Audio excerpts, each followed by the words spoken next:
ដើម្បីកុំឲ្យខកខានពីថ្មីៗសូមចូលទៅកាន់ Channel YouTube នេះរួចអនុវត្តតាមវិធីខាងក្រោមសូមចុចលើ Subscribe ហើយចុចលើរូបកណ្ដឹងនោះលោកអ្នកនឹងឃើញពាក្យនៅលើអេក្រង់បញ្ជាក់ថា You get all notification ជាការស្រេច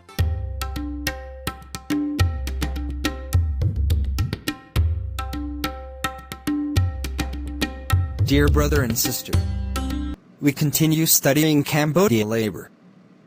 Please like, subscribe, bell and share. Dear brother and sister, how are you today? Please study with me about Cambodia labor law. Please go on Chapter 10 now.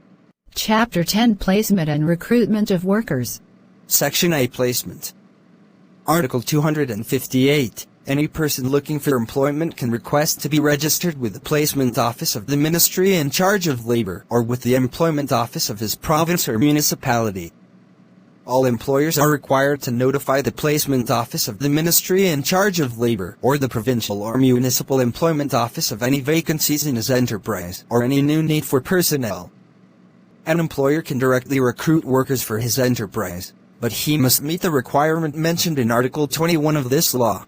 Article 259. No employer is required to accept a worker who has been referred to him by the Placement Office. The priority for accepting certain categories of workers will be determined by special provisions and regulations. Article 260. Personnel of a placement office are prohibited from demanding or accepting any payment whatsoever for the placement of a worker. Section 2 Employment of Foreign Labor. Article 261. No foreigner can work unless he possesses a work permit and an employment card issued by the Ministry in charge of labor. These foreigners must also meet the following conditions. A. Employers must beforehand have a legal work permit to work in the Kingdom of Cambodia. B. These foreigners must have legally entered the Kingdom of Cambodia. C. These foreigners must possess a valid passport. D. These foreigners must possess a valid residency permit.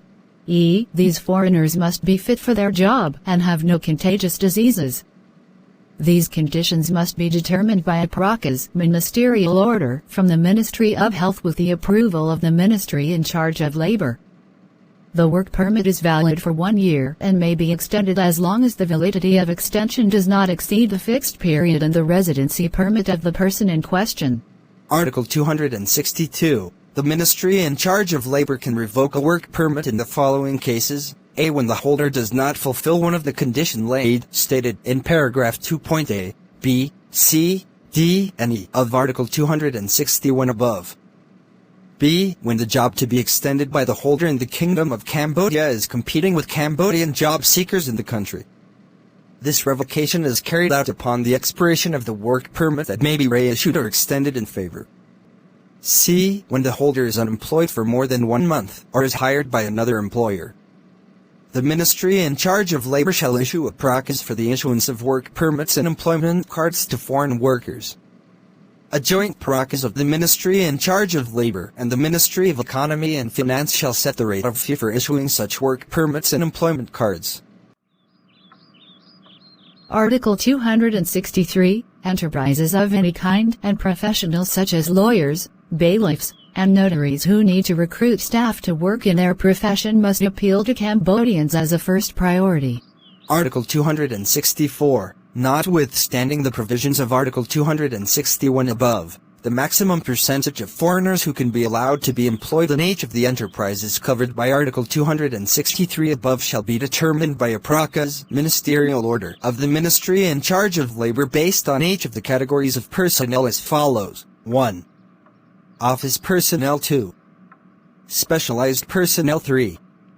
Non-specialized personnel. Each enterprise is required to justify, during the entirety of its existence, that each of the 3 categories of personnel specified above include at least the minimum percentage of workers of Cambodian nationals is already provided.